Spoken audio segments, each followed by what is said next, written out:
We just wrapped up what was perhaps the most consequential week for the future of Europe's security and defense since the beginning of the Ukraine war.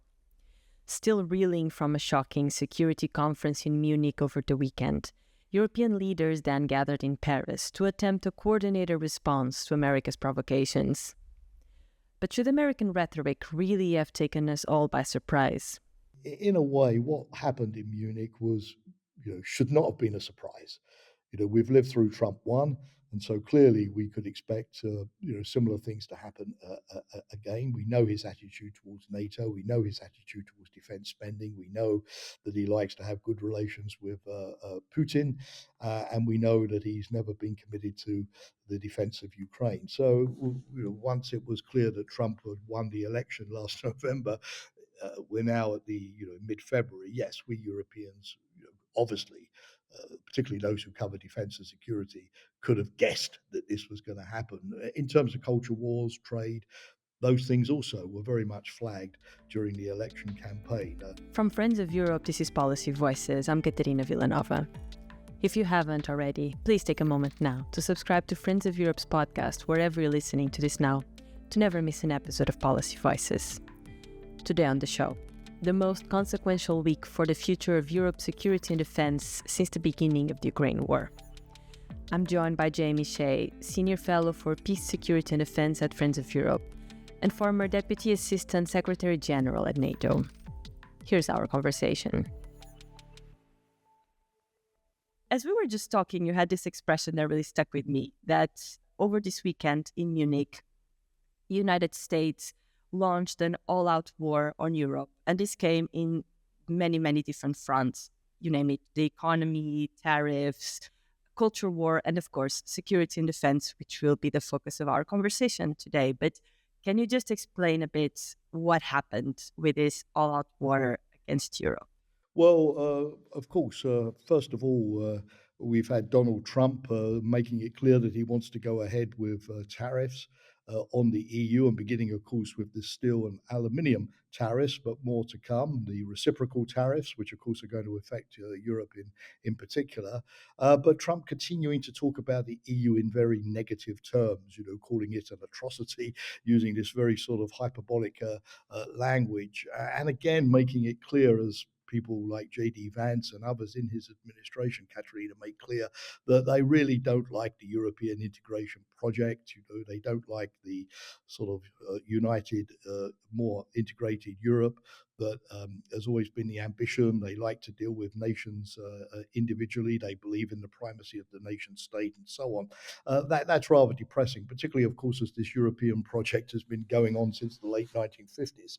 And you would have hoped that the United States would have accepted the validity, as well as the interest for the United States by now, of an integrated Europe. The second thing was this speech by J.D. Vance in Munich, which took everybody by surprise. They were expecting him to talk about Ukraine and defense and NATO. He made only a very brief reference to those things and launched into a culture war against Europe, claiming respect religious freedom. We don't respect the freedom of speech. We don't respect the democratic mandate of the voters. That we're ignoring them. That we're not innovating. We're sort of sclerotic and behind. He came to lecture and to hector. Not to dialogue and to listen, and he made his speech and he got back on his plane and he flew back to the United States. And it's rather depressing when a US vice president comes to Europe pretending to speak to Europeans, but really speaking to his boss, to please his boss and to please his base back home.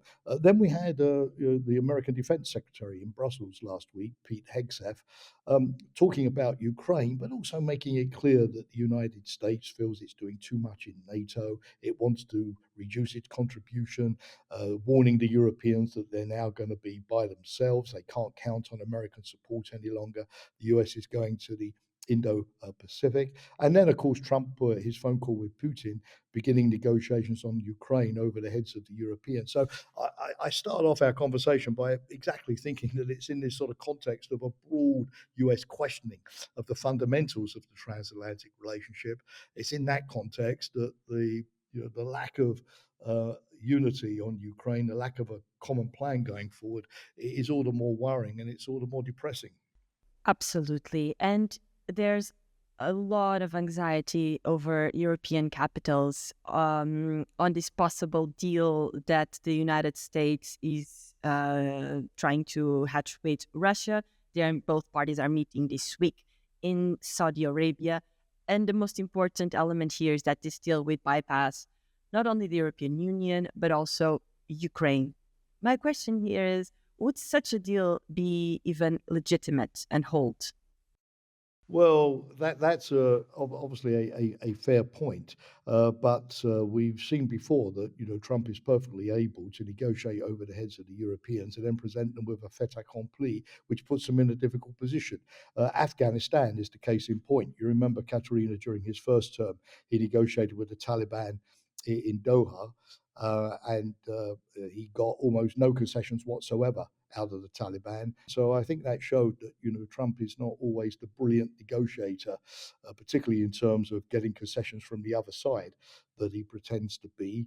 That was a quick and dirty deal at the time, and it certainly didn't leave Afghanistan or the credibility of NATO or the United States in a better position. So I think there are some worries that he may do the same, particularly against a much more formidable negotiator in the shape of Vladimir Putin, and present Europeans with a fait accompli. So whether it's legitimate or not, there's a chance that Trump will do it, and then, of course, leave the Europeans, both in terms of the security guarantees for Ukraine and the economic reconstruction, to have to sort of pick up the pieces afterwards. And that's, of course, why it's absolutely essential, of course, both for Ukraine and the EU, the Europeans, to insert themselves quickly into that process. Because if the Europeans have to implement the agreement, they have an interest in a real peace agreement, a durable peace agreement, in which Russia disengages its forces. And therefore makes the security guarantees easier because there will be less risk of a confrontation with Russia. Trump may, of course, get to the ceasefire quickly. That's fairly, as you saw in the Middle East, not always easy, but at least achievable, a ceasefire as kind of phase one, and then have to start a much more serious negotiation, on the future shape of Ukraine, territory, military provisions of the agreement, return of displaced persons, those kind of issues, compensation for war damage, all of these issues. And of course, there, I think for a real peace, it would be much harder for Trump to do that without Ukrainian and European participation. So I think he can do a ceasefire by himself, but the more durable agreement is going to take several months and be a much more complicated affair. Of course, the two biggest concerns on the table are the territorial concessions. Some even go as back as to having the borders prior to 2014 when Crimea was annexed.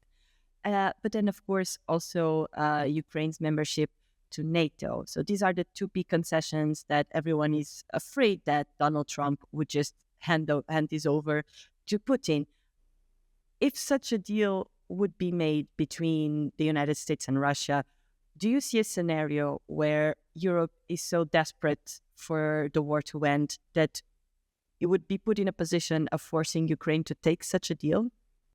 Well, I think most Europeans go along with the Trump administration, despite the language they use in accepting that obviously there will be territorial concessions by Ukraine. Nobody says this happily, but unless the West is prepared to arm Ukraine massively and quickly, and unless President Zelensky can deal with his manpower shortage in the Ukrainian army, the prospect of Ukraine in the short run being able to sort of fight and reconquer the 20% of territory that so far it's lost to Russia seems highly improbable. And even Zelensky himself, let's be frank, many times has spoken about territorial concessions. He wants to trade the Ukrainian presence in the Kursk oblast, where Ukraine still holds about half of the 1,000 square kilometers that they captured last summer. He wants to trade that, but he does accept that there will be territorial concessions. The Americans are talking usefully about concessions on the Russian side, but we say in my country that possession is 9/10 of the law, and so it's difficult to see where the Americans could force the Russians to withdraw or to cede territory, so that Ukraine is able to regain some of the lost territory. That's going to be very interesting, and of course, what kind of pressure the United States can put on Russia. Trump is talking about reducing the price of oil, to really put the squeeze on the Russian economy. The Americans in this questionnaire that they've sent to the Europeans have asked the Europeans to suggest what more sanctions they are willing and able to impose. There was even talk, amazingly, by J.D. Vance in an interview he gave to the Wall Street Journal of the Americans using military pressure on Russia, although that was, as I predicted, sort of pulled back very quickly by the Trump administration. But of course, we know what leverage Putin has on Trump, but what leverage does Trump have on Putin? And that remains to be seen. So I think when it comes to territory, we sort of have to acknowledge that Ukraine is going to have to see some of its territory occupied by Russia for some time to come, as much as we may regret this. On NATO, I think that yes, it's true again that it's unlikely that Ukraine can join NATO in the immediate future. And indeed, the Biden administration was not particularly enthusiastic about Ukraine's NATO membership either. There's several NATO summits have happened in recent years where the issue has come up, and NATO has used nice language like an irreversible path to membership. You're familiar with that, but not cross the Rubicon in terms of giving Ukraine a firm date or firm conditions to fulfill. And many European governments have been equally hesitant, if one is honest about this issue. But there's a big difference between saying we can't do it right away and saying never, or asking NATO, as Putin wants, to cancel the decision and agree to the neutralization or demilitarization of Ukraine. I think that would be a big mistake to do that, and it would be bad for the credibility of NATO, and it would justify what Zelensky said in Munich, that Russia has a veto over NATO, or is the most influential member of NATO. If Russia can cancel or block or force NATO to reverse its own decisions. The other thing, Catarina, very briefly, is that if we have now a large number of European troops from NATO countries, backed by the United States, hopefully, and using the NATO command structure to give Ukraine security guarantees. And those troops have to fight Russia to preserve the cease and the ceasefire. If Russia should challenge that, what's the difference between that situation and NATO membership? It's exactly the same, de facto, if not de jure. And so, inevitably, as part of this peace, Ukraine is not going to be alienated from a NATO defense structure, but tied more closely into a NATO defense structure, particularly as the West would have to continue to modernize and arm the Ukrainian army, because the bigger and the better the Ukrainian army, the fewer European troops you have to station in Ukraine, obviously to preserve the ceasefire. So I think, we're going in that direction, and therefore it's best to sort of accept that.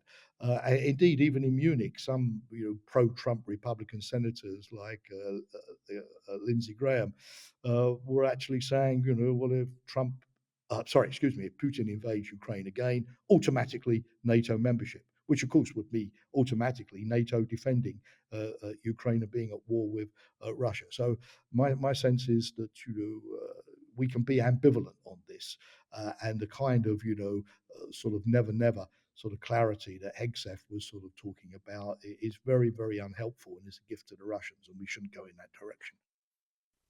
Exactly. And credibility is a word that you used before, and one that really stands out to me, because at the end of the day, you have Western allies speaking on very, very different voices. And if this is already the case within the European Union, now you also have it between the United States, between what Ukraine wants, between what different European leaders want. And how much does this cacophony among Western leaders play into Russian hands?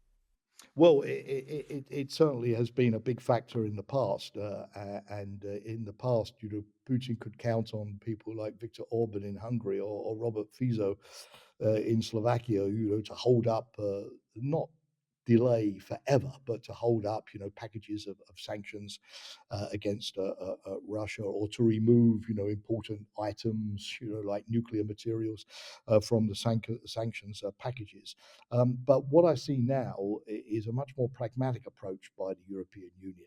The UK has been invited to the meeting in Paris today, the emergency informal meeting that President Macron has called to get a European response to what the Americans were saying in Munich over the weekend. The UK is now part of this E4 group of defence ministers. The UK has taken over the chair of the Ramstein group, which used to be chaired by the American Defense Secretary, which coordinates the international assistance. So I think the Europeans have decided, at least the big countries, that if the EU process is too cumbersome or too complicated, then we have to form coalitions of the willing. We'll have to get those European countries, even if they're not EU members, but who are willing to do something around the table and come up with this coherent response, because it's not just important for Putin, it's also important for Trump. The more united the Europeans are, and able to put their own proposals on the table, their own peace plan on the table, while the American plans are still very, very fluid, the more Trump has to take account of that. For instance, it's very interesting that yesterday the UK Prime Minister Keir Starmer was saying the UK will contribute to a peacekeeping force in Ukraine, even if the British Army may have trouble finding the troops. But still, what he's saying is that, to the extent that a united Europe makes these commitments and said, we are willing to do this and come up with firm decisions, then of course it's almost impossible for the Americans to leave them out of the negotiations, because clearly they are going to take over the major role in doing the implementation. So I think it's going to be interesting to see what comes out today. The one problem, I think, in terms of European unity will be, number one, which countries are willing immediately to give the Americans a signal that they're willing to spend a lot more money on defense. If they can tell Trump, yes, we're going to spend 4% or you're 5%, that will be an important signal. But of course, many countries have got big budget problems at the moment. Some have not even got to 2%.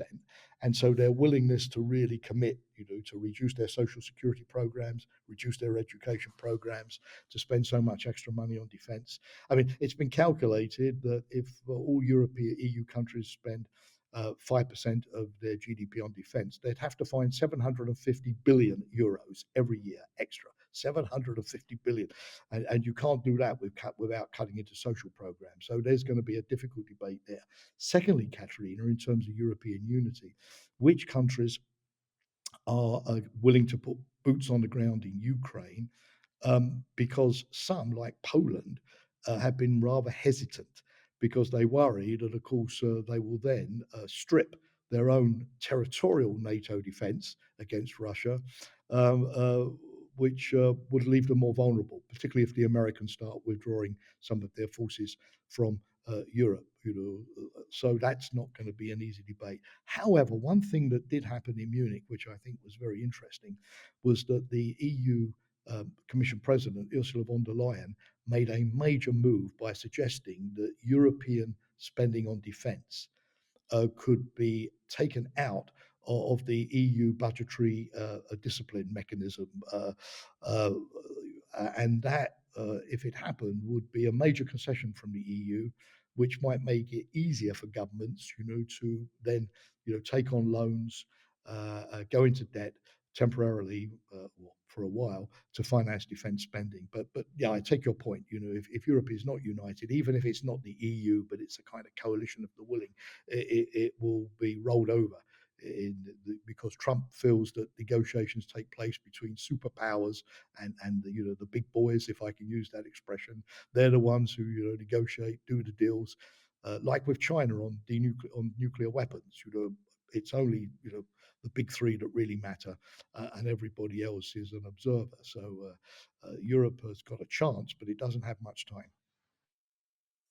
So let's go from Munich to Paris, where the leaders of the big boys, as you call it, are meeting. We're talking about the leaders of France, Germany, the UK, very importantly, not a EU member, of course, Poland, Italy, Spain, the Netherlands, and Denmark, plus, of course, NATO's SecGen, as well as Antonio Costa and von der Leyen. I'm curious. This minute was, if I can put it, scrambled at the last minute in response to the events in Munich over the weekend. Does it, to you, pass an image of strength and, well, unity as well? Or on the other hand, that Europe's leaders are scrambling this last minute meeting because of the threats that came from the United States, and like it took that for Europe to finally get its act together? Well, that's a really excellent question. I mean, in a way, what happened in Munich was, should not have been a surprise. We've lived through Trump 1, and so clearly we could expect, similar things to happen again. We know his attitude towards NATO. We know his attitude towards defense spending. We know that he likes to have good relations with Putin, and we know that he's never been committed to the defense of Ukraine. So, once it was clear that Trump had won the election last November, we're now at the mid-February. Yes, we Europeans, obviously, particularly those who cover defence and security, could have guessed that this was going to happen. In terms of culture wars, trade, those things also were very much flagged during the election campaign. I suppose some Europeans felt that it was campaign rhetoric and it wasn't going to happen. But yes, I mean, Europe should have started moving much earlier. In reality, we should have started moving already in 2014 after Putin's annexation of Crimea and invasion of Ukraine, because it was very clear at that stage that he was not only going to try to expand Russia's territory, but that he was also, challenging NATO and the presence of the Americans in Europe. So that was the time to do it. So yes, Europe to some degree, you're right, has wasted a lot of time in terms of investing in defence and trying to get better value for its defence euros in terms of industrial production. But better late than never, right? I think that what's clear is that Trump has sent a questionnaire on what are you planning to do in Ukraine individually to uh, uh, the NATO member countries, although also asking what will the EU do. But interestingly, there's also a question which says, what do you expect the United States to do? This is very interesting. So I think what the Paris meeting has to do is to, first of all, clarify that the Europeans are willing and able to put together this force, that it will be a combined European force and there will be one single European answer to Trump, not 27 or UK 28 different national answers, and that Europe will only do this if Trump negotiates directly with the Europeans as a combined bloc, including the UK, and not try to go individually, and that they will only do this if the United States commits to provide air defense, logistics, satellite observation, crisis reinforcements, if the United States commits to use the NATO structure to plan the force and to support the force. And these kind of things to make it clear that the United States cannot negotiate the agreement and then disappear from the scene with a bad sort of military annex to the agreement, leaving it to the Europeans to interpret and sort out. So I think this is the real moment, at the beginning to hold the American feet to the fire and say, look, we're prepared to do this, but only if you give us the backing. If not, all bets are off. Because then that puts Trump in a very, very exposed position. If he can't, guarantee the implementation of the agreement, he's going to look very silly in the face of international public opinion with an agreement that clearly will be a victory for Putin and which will not, secure the just and durable peace. I mean, one thing that at least Catarina which was positive in Munich, was that the Americans signed an agreement with the G8, the G7.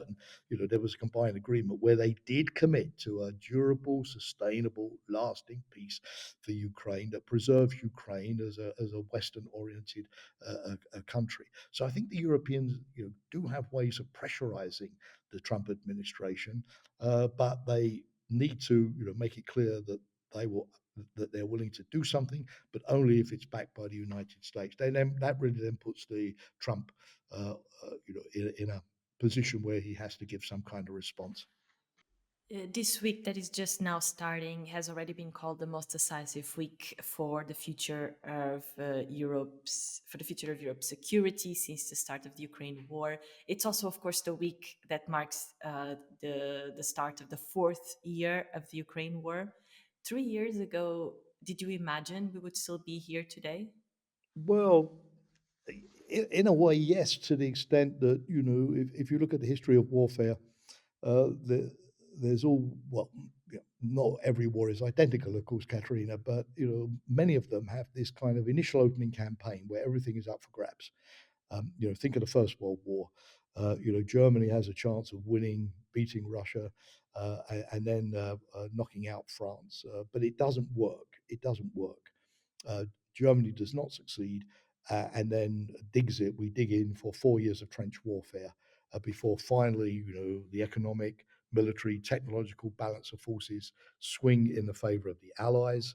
The Germans overextend themselves, and then the Allies go on and achieve victory. So in warfare, given that Putin didn't win in the first couple of weeks and was obliged to retreat, my assumption was that then, yes, you would settle down into this traditional pattern of attrition for many years that you see in so many wars. I'm not surprised. I think obviously it's remarkable that the Ukrainians, being the inferior side in numbers and equipment, have managed to hang on for so long. That's true. But obviously, the battering ram of Russia does mean that they are continuing to lose territory, even if minor territory, and large numbers of men and material. So even in a war of attrition, it's not clear, unless you change the circumstances by putting more pressure on Russia, how long the Ukrainians could survive.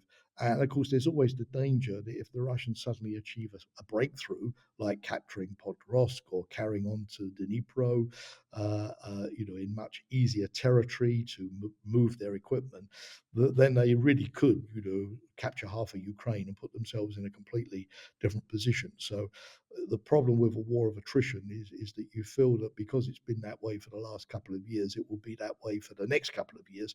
But there's always a danger that one sudden thing can dynamically change the course of events. And I think the West has got to be very mindful that Putin, will try to grab as much territory as he can ahead of a negotiation.